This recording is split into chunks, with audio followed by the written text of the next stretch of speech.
Like millions of other Americans, Vietnam has often fascinated and infuriated me. Part of that stems from the personal connection I have with the conflict. If you look at this little photo here on the top right hand side, there are 11 Marines in this helicopter, and this photo is taken minutes after these 11 Marines were rescued from Saigon's embassy, the capital of South Vietnam, as it is crumbling and being devastated by the communist assault on the city. The man circled here is my aunt's brother, and his refusal to talk about his experience and the scarring that the war had on him made the war a mystery to me, and one that I really wanted to understand how we got in there and how such a conflict can have such a devastating human impact. And though the Gulf of Tonkin resolution is often cited as the tipping point, in my research I would argue that the 1963 South Vietnamese coup against the elected South Vietnamese president Ngo Diem is that tipping point. And the reason for that, I think, if you look down at the little coup counter I have here, is the Cold War's modification of American foreign policy. As we know, the American government always had an option in its back pocket when dealing with foreign countries that if those countries didn't want to represent American interests, there was always the idea of the possibility of removing said leaders. And while Guatemala and Iran were also cases, the Cold War had altered these events and the reasoning behind it. For the United States government, the reason why those leaders were removed in those countries is because they leaned communist. What makes the 1963 coup so distinct is that the United States government willingly supported the removal of a leader who was virulently anti-communistic leaning.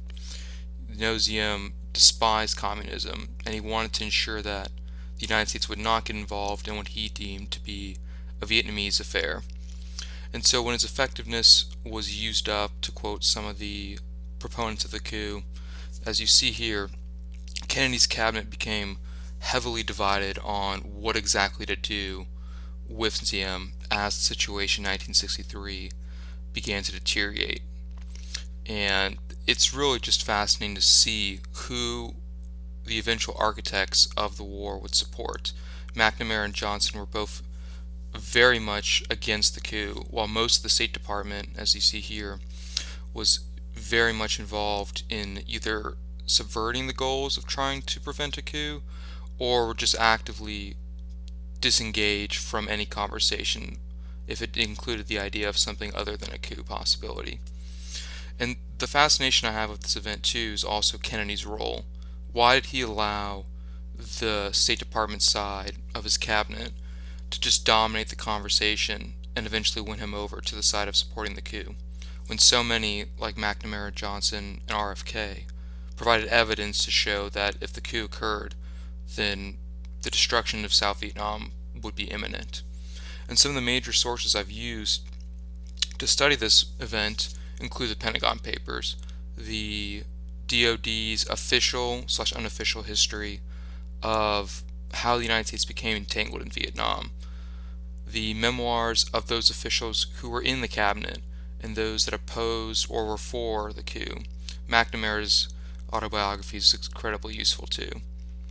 And lastly, The Vietnam An Epic Tragedy by Sir Max Hastings and other secondary sources like it provide a greater understanding of who Kennedy was in 1963 and why he would allow to have this coup take place and to allow himself to just simply delegate responsibility in multiple occasions to the State Department.